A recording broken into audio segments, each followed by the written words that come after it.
శేరిలింగంపల్లి నియోజకవర్గం గచ్చిబౌలి డివిజన్లో గల గోపల్పల్లి తాండాలో సుమారు 28 కోట్ల వ్యయంతో వై ఆకారంలో నిర్మించిన ఆర్ఎండ్బి రేడియల్ రహదారి ఫ్లై ఓవర్ను ముఖ్యమంత్రి రేవంత్ రెడ్డి, మంత్రులు కోమటిరెడ్డి వెంకటరెడ్డి, పొంగులేటి శ్రీనివాసరెడ్డి, ఎమ్మెల్సీ మహేందర్ రెడ్డి, స్థానిక ఎమ్మెల్యే ఆరికపూడి గాంధీ తదితర డివిజన్ల కార్పొరేటర్లతో కలిసి లాంఛనంగా ప్రారంభించారు. శేరిలింగంపల్లి కార్పొరేటర్ రాగం నాగేందర్ యాదవ్. ఈ సందర్భంగా సీఎం రేవంత్ రెడ్డి వేద పండితులతో నిర్వహించిన ప్రత్యేక పూజా కార్యక్రమంలో పాల్గొని అనంతరం రిబ్బన్ కట్ చేసి ఫ్లైఓవర్ను ప్రారంభించారు. ఈ కార్యక్రమంలో తదితర డివిజన్ల గౌరవ కార్పొరేటర్లు, డివిజన్ అధ్యక్షులు రాజు యాదవ్, మాజీ కౌన్సిలర్ మోహన్ గౌడ్, మాజీ కౌన్సిలర్ రవీందర్ రావు, ప్రధాన కార్యదర్శి రవీందర్ గౌడ్ తదితరులు పాల్గొన్నారు.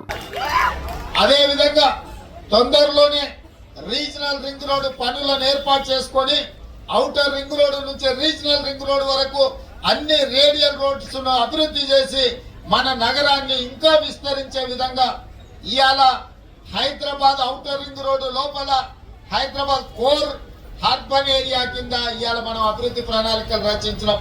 అందుకే ఔటర్ రింగ్ రోడ్ వరకు, ఔటర్ రింగ్ రోడ్ లోపల ఉన్న హైదరాబాద్ ను కోర్ హైదరాబాద్ గా నిర్ణయించి దాన్ని మొత్తానికి కబ్జాలను నియంత్రించడానికి, నీటి ఎక్కడికక్కడ నీళ్లు నిలిచిపోతుంటే తొలగించడానికి, ట్రాఫిక్ సమస్యల్ని తగ్గించడానికి హైడ్రా అని ఒక కొత్త సంస్థను ఏర్పాటు చేసినాం.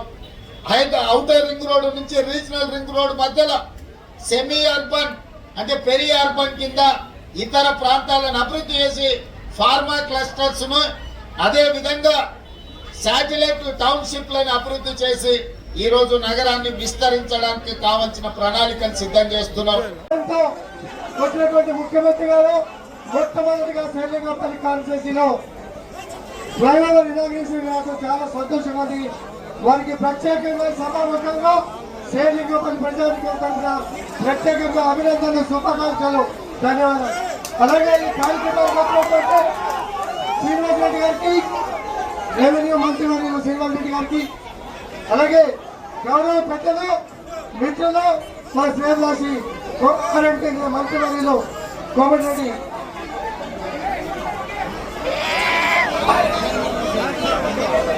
అలాగే మీ అందరికీ కూడా తెలుసు. మరిన్ని అప్డేట్స్ కోసం మా ఛానల్ని సబ్స్క్రైబ్ చేయండి.